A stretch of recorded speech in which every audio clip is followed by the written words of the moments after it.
Hello dear traders. हमारी family में आपका बहुत बहुत स्वागत है। एनालिसिस की वीडियो यूट्यूब पर भरे पड़े हैं और आप ये भी सोच रहे होंगे कि आपका एनालिसिस हम क्यों देखें, क्या खास है। बस कुछ समय, सिर्फ एक वीक हमको दीजिए, फर्क आपके सामने होगा। बाकी हमारी पिछली एनालिसिस को देख करके भी आप मार्केट के मूवमेंट को देख सकते हैं कि हमने क्या बोला था और क्या हुआ। ये सब आपकी दुआओं का असर है। हम आपसे 10 साल के अनुभव को आपके साथ शेयर करते हैं। दोस्तों, आपको ट्रेड लेवल के साथ साथ हम आपको सेल और बाय जोन भी देते हैं ताकि आप मार्केट में ट्रैप होने से बचें। चलिए बिना देरी किए शुरू करते हैं और करते हैं गोल्ड का डेली का एनालिसिस कि गोल्ड का आज के दिन क्या मूव हो सकता है। आज 26 फरवरी है, मंडे का दिन है, कोई खास न्यूज़ नहीं है, लेकिन फिर भी देख लेते हैं कि आज हमको गोल्ड बाय दे सकता है बेहतर या फिर सेल दे सकता है। आगे बढ़ने से पहले सबसे पहली चीज तो ये है दोस्तों, ये जो हमारी वीकली की वीडियो है इसको जरूर देखिएगा।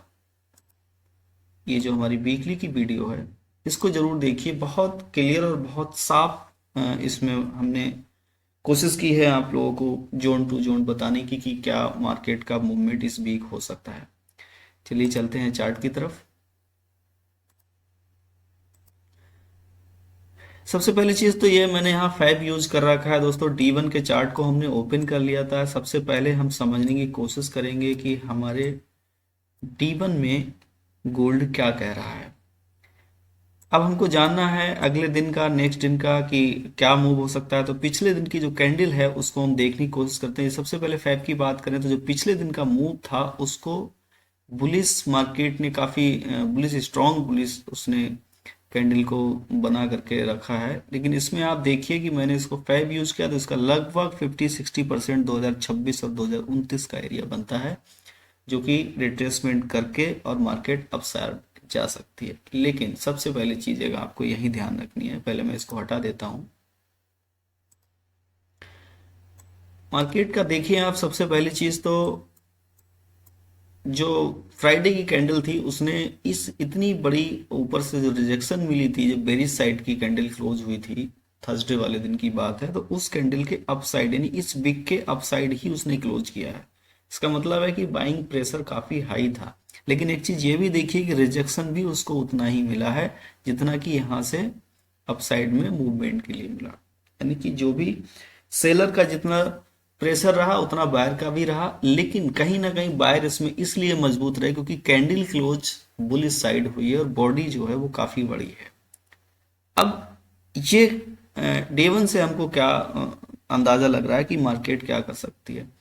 डे 1 से मार्केट खुलने के बाद क्या कर सकती है। सबसे पहली चीज तो यह है कि मार्केट इसका रिट्रेसमेंट जरूर करेगी, चाहे वो 50% करे या फिर 30% करे या 40% करे। तो हम एक बाय और सेल कहाँ से ले सकते हैं। डे 1 मार्केट ओपन हो तो ये भी कर सकती है कि मार्केट अप साइड मूव करे, 43-46 तक जाए और उसके बाद फिर इसका रिट्रेसमेंट करे, ये भी हो सकता है। तो इसलिए मंडे वाले दिन ट्रेड बड़े एहतियात के साथ लीजिएगा। मैं आपको लेवल दूंगा आगे कि कहाँ से आपको ट्रेड लेनी है। चलिए चलते हैं H4 की तरफ। H4 में कहानी को पढ़ते हैं कि H4 हमको क्या कह रहा है। कि अब देखिए, जो चीज डे 1 में है कहीं ना कहीं H4 में भी है। आप H4 को समझने की कोशिश करेंगे तो H4 में सबसे पहले साफ चीज क्लियर है कि यहाँ एक अच्छी सी इनगल्फ बनी हुई है जिसने इसको प्ले किया था।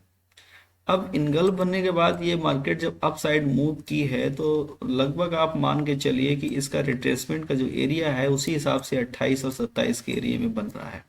तो यहाँ तक ये रिट्रेसमेंट के लिए आना चाहिए। लेकिन एक चीज का ध्यान रखिएगा, ये रिट्रेसमेंट 2020 तक भी हो सकता है, यानी 2020 तक भी हो सकता है, यानी कि इस कैंडल के अपसाइड तक। ये भी आप विशेष ध्यान रखिए। तो आप बाय में बैठना है तो लेवल से ही बैठिएगा। मैं लेवल आपको समझाने की कोशिश करता हूँ। फिलहाल H4 भी इस समय बुलिश है। H1 में चलते हैं। H1 में देखते हैं सही से कि क्या कहानी है, इसमें कहाँ से हमको ट्रेड मिल सकती है। सबसे पहली चीज तो ये है कि H1 में दोस्तों मैंने आपको कुछ लेवल भी लगा के दिए हैं, लेकिन आप विशेष इस चीज का ध्यान रखिएगा। H1 भी अपने रिट्रेसमेंट पे है और एक सबसे खास चीज इसमें देखने वाली एक ये है H1 में आप देखिए कि मार्केट कहीं ना कहीं हमको एक इंडिकेट कर रहा है H1। देखिए यहाँ पर एक इनगल्फ बनी है और बहुत अच्छी इनगल्फ है ये, और इसको प्ले जरूर करेगा ये, मेरा मानना है। मंडे को अगर वार का कुछ इशू होता है तो एक अलग बात है, लेकिन डाउन साइड मार्केट आने के चांसेस इस कैंडल के हिसाब से ज़्यादा हैं।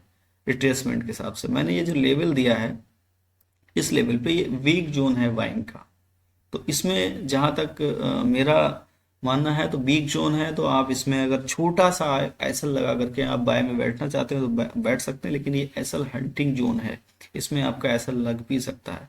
अगर आपको अच्छे से बाय में बैठना है ताकि आपको कोई भी लॉस ना हो, नुकसान ना हो, तो वो एरिया मैं आपको बताऊंगा।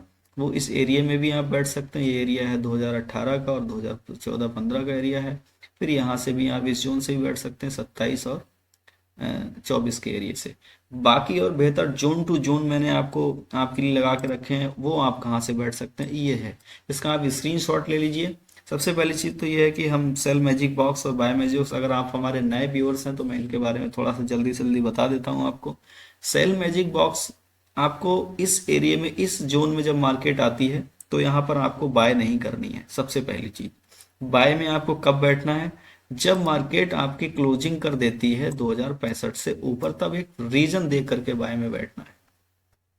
और इस एरिया में अगर मंडाती रहती है तो यहाँ आप बिल्कुल भी ये सोच करके बाय ना करें कि मार्केट अब बहुत अपसाइड जा सकती है। इस चीज़ का विशेष ख्याल रखें, क्योंकि हमारे बाय मैजिक्स बॉक्स और सेल मैजिक्स बॉक्स का बताने का और कहने का सिर्फ मतलब यही है कि आप बाय और सेल एक जोन को समझ करके लें, ताकि आप ट्रैप ना हो। ऐसा ना हो कि मार्केट अपसाइड मूव कर रही हो, 64 तक पहुंचे, 65 तक पहुंचे और आप सोचेंगे अब बाय ही चली जाएगी तो हम बाय में बैठ जाएं। बिल्कुल भी मत करिएगा, नहीं तो फिर आप लॉस कर जाएंगे। जब इस जोन में आपको मिले 2016 से 2020 में, तब भी आप सेल मत बैठिए, क्योंकि आपको लगेगा कि मार्केट बहुत ज़्यादा डाउन साइड जा रही है और हम सेल कर लेते हैं, कहीं ना कहीं प्रॉफिट बन जाएगा। लेकिन इस चीज़ से आप थोड़ा सतर्क रहिएगा। ये हमारे बाय मैजिक बॉक्स और सेल मैजिक बॉक्स को बताने का मतलब था कि आप बाय से और सेल से एक अच्छी एंट्री लें, ट्रैप होने से बचें। बाकी ये लेवल है हमारे, आप स्क्रीनशॉट ले लीजिएगा ताकि वीडियो लंबी ना हो। आप लोगों के लिए मैं लेवल टू लेवल देता हूँ कि आप वहाँ से ट्रेड करिए। पिछले भी हमारे जो डेली की एनालिसिस थी उसमें बहुत भरपूर फायदा उठाया हमने, अप साइड से और डाउन साइड से, दोनों साइड से ट्रेड दी थी। तो दोस्तों ये था हमारा डेली का एनालिसिस। उम्मीद करता हूँ आपके समझ में आया होगा। और भी बहुत सारे एनालिसिस जो आपको वीकली हैं और डेली के हैं हमारे यूट्यूब चैनल पर पड़े हैं, आप उनको देखिएगा कि हमने क्या बोला और क्या हुआ, और उम्मीद करता हूँ आपके समझ में आया होगा। दोस्तों सबसे पहली चीज़ तो ये है कि हमारे चैनल को सब्सक्राइब जरूर करिए, क्योंकि इससे हौसला बढ़ता है। हमें भी लगता है कि आप लोग कुछ फ़ायदा बना रहे हैं हमारे वीडियो के माध्यम से। तो अपना रखिएगा बहुत सारा ख्याल। अल्लाह हाफिज़, गुड लक।